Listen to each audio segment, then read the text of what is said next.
The voice of اسلام کے معزز خواتین حضرات، السلام علیکم۔ امید کرتا ہوں کہ آپ خیریت سے ہوں گے۔ قارون کے خزانے کے متعلق آپ نے تاریخی حکایات اور محاورے سنے ہوں گے۔ یہ وہی شخص ہے جس کے متعلق اللہ تعالیٰ نے قرآن مجید میں نشان عبرت کے طور پر بیان کیا ہے۔ قارون کا قصہ اسرائیلی اور اسلامی دونوں طرح روایات میں ملتی ہے۔ یہ بنی اسرائیل کا امیر ترین شخص تھا جس کے خزانے کی کنجیاں 300 اونٹوں اور خچروں پر لاتے تھے اور ہر کنجی چمڑے کی ہوتی تھی جو ایک خزانے کی چابی تھی۔ تاریخ انسانیت میں قارون سے زیادہ دولت کسی شخص کو عطا نہیں کی گئی تھی۔ قارون حضرت موسیٰ علیہ السلام کا چچا یسور کا بیٹا تھا۔ وہ نہایت حسین اور خوبصورت آدمی تھا۔ یہی وجہ تھی کہ بنی اسرائیل اور قبطی لوگ اسے منور کہا کرتے تھے۔ قارون جوانی میں اپنے قوم میں سے با اخلاق اور نیک آدمی میں شمار کیا جاتا تھا۔ نیز تورات کا سب سے بڑا عالم دین بھی تھا کیونکہ اس کی پرورش موسیٰ علیہ السلام کے سائے عطفت میں ہوئی تھی، اس لیے وہ کتاب کا علم بھی رکھتا تھا اور اچھی آواز کا مالک بھی تھا۔ وہ تورات خوبصورت انداز میں تلاوت بھی کیا کرتے تھے۔ یہی وجہ تھی کہ لوگ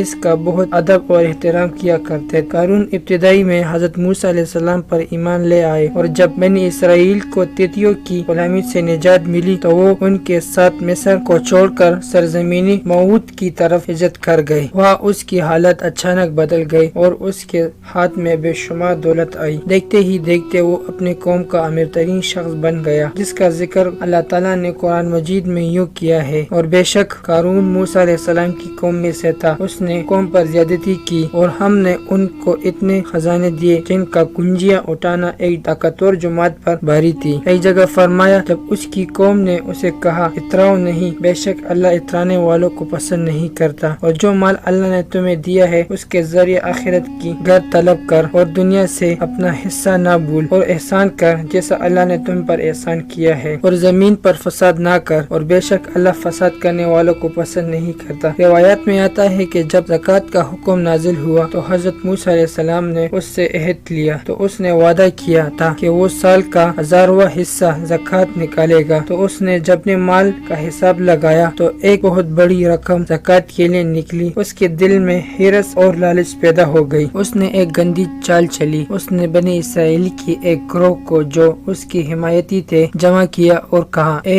بنی اسرائیل، موسیٰ علیہ السلام ہمیں بہت سے امور کا حکم دیا ہے اور ہم لوگوں نے اس کی پیروی کی ہے، اور اب تم سے تمہارا مال بھی لینا چاہتا ہے، لہٰذا فلاں فاحش عورت کو لے کر آؤ تاکہ اس کو کچھ پیسہ دے کر اس کو بدکار ثابت کیا جائے۔ قارون نے اپنے قوم کو جمع کیا اور موسیٰ علیہ السلام سے جا کر پوچھا کہ زنا کی کیا سزا ہے۔ حضرت موسیٰ علیہ السلام نے کہا، جو بھی زنا کرے حالانکہ اس کی بیوی بھی ہو تو اسے سنسار کیا جائے یہاں تک کہ وہ مر جائے۔ قارون نے حضرت موسیٰ علیہ السلام سے کہا، حتیٰ کہ یہ کام آپ نے بھی انجام دیا ہو تو بھی؟ حضرت موسیٰ علیہ السلام نے کہا، حتیٰ کہ میں بھی اس کام کو انجام دوں تو میرے لیے بھی یہی حکم ہے۔ قارون نے کہا، بنی اسرائیل یہ گمان کرتی ہے کہ آپ نے فلاں فحش عورت سے زنا کیا ہے۔ حضرت موسیٰ علیہ السلام نے کہا، اس عورت کو میرے سامنے لا دو۔ لہٰذا وہ عورت بلائی گئی۔ آپ نے فرمایا، اے عورت، اس اللہ کی قسم جس نے بنی اسرائیل کے لیے دریا پار دی اور بنی اسرائیل کے لوگوں کو سلامت سے دریا کے پار کرا کے فرعون سے نجات دی، سچ کہو سچ کیا ہے؟ حضرت موسیٰ علیہ السلام کی خوف سے وہ عورت کانپنے لگی اور اس نے مجمع عام میں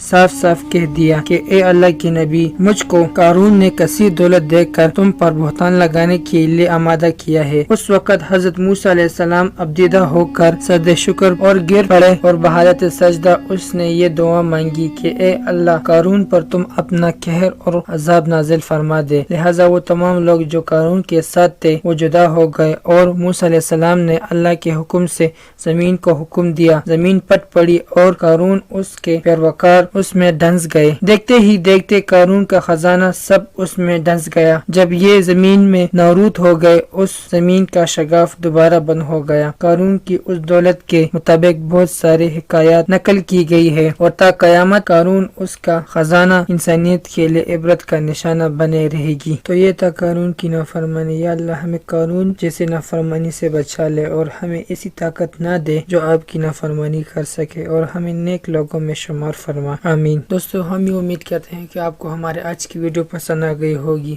اگر آپ کو ہمارا آج کی ویڈیو پسند آ گئی ہے تو سب سے پہلے ایسے لائک کریں اور اپنی رائے کا اظہار کمنٹ سیکشن میں ضرور دیں۔ آخر میں آپ سے پھر سے درخواست ہے کہ دی وائس آف اسلام کو سبسکرائب کریں اور ساتھ ہی لگی گھنٹی کے اوپر کلک کریں تاکہ ہمارے آنے والا نوٹیفیکیشن بر وقت ملتا رہے۔ تو ملتے ہیں نیکسٹ ویڈیو میں۔ خدا حافظ۔